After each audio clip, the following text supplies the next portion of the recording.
शेतीविषयक महत्त्वाच्या बातम्या पाहणार आहोत. व्हिडिओला शेवटपर्यंत पाहत राहा आणि चॅनलला सबस्क्राईब करा. जालना जिल्ह्यातील पोखरा गैरव्यवहारात चौकशी अहवालानंतर कारवाई करू कृषी मंत्री कोकाटे. जालना जिल्ह्यातील उपविभागीय कृषी अधिकारी शीतल चव्हाण यांच्या तक्रारी असून त्यांना विभागीय पदोन्नती कशी देण्यात आली असा सवालही दानवे यांनी उपस्थित केला. भारत बंदची घोषणा. 25 कोटीहून अधिक कर्मचारी जाणार देशव्यापी संपावर. अत्यावश्यक सेवा देखील होणार ठप्प. 9 जुलै 2025 रोजी भारत बंद.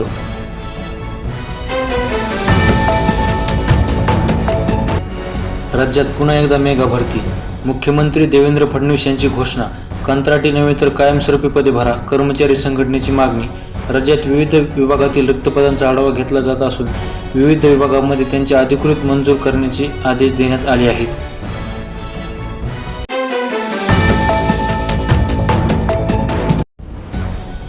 पर्यावरण संवर्धनाचा संदेश गावोगावी न्या.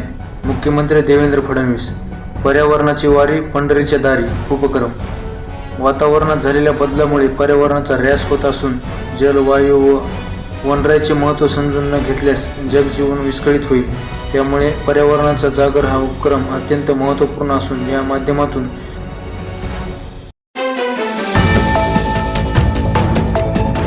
विद्यापीठे, अशासकीय व अभियांत्रिकी महाविद्यालयामधील रिक्त पदे भरण्यात यावीत. मुख्यमंत्री देवेंद्र फडणवीस यांचे निर्देश. राज्यातील अकृषी विद्यापीठे, अशासकीय आणि अभियांत्रिकी महाविद्यालयातील शिक्षक व शिक्षकोत्तर रिक्त पदांचा अधिकृत तयार करून ती भरण्यात यावीत असं मुख्यमंत्री म्हणले.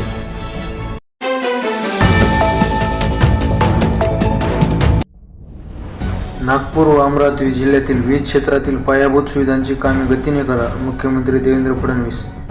भविष्यातील लोकसंख्येसाठी वीज मागणीचे तातडीने नियोजन करण्याचे निर्देश.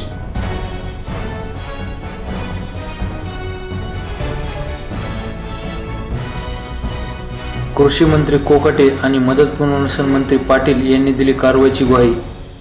विधिमंडळाच्या पावसाळी अधिवेशनात पोखरा आणि अवकाळी पावसाच्या अनुदानात झालेल्या गैरव्यवहारावरून विरोधकांनी सरकारला धारेवर धरले.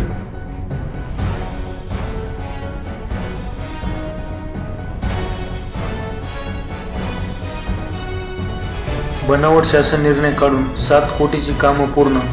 अहिल्यानगरमध्ये 45 जार बोगस. बिलांवरून कंत्राटदारामध्ये खळबळ तर नागरिक मात्र खुश.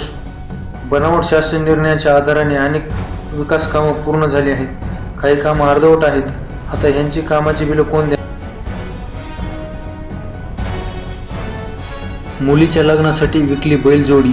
वयोवृद्ध मायबापाच्या हाती जीव. वैजनाथ सूर्यवंशी यांना 2 मुली आणि 1 मुलगा आहे. मुलगा लातूरमध्ये किराणा दुकानात काम करतो. शेतातून निघालेल्या उत्पन्नातून मुलीचे लग्न केले. यामुळे शेतीसाठी बैलजोडी घेता आली नाही.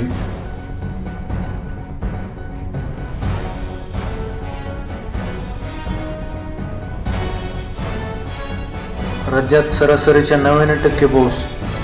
कोकण, नाशिक आणि पुणे, अमरावती विभागात जोरदार पाऊस. छत्रपती संभाजीनगर आणि नागपूर विभागात मात्र अजूनही दमदार पावसाची प्रतीक्षा. मराठवाडा विभागामध्ये सर्वात कमी पावसाची नोंद बीडमध्ये आहे 44%.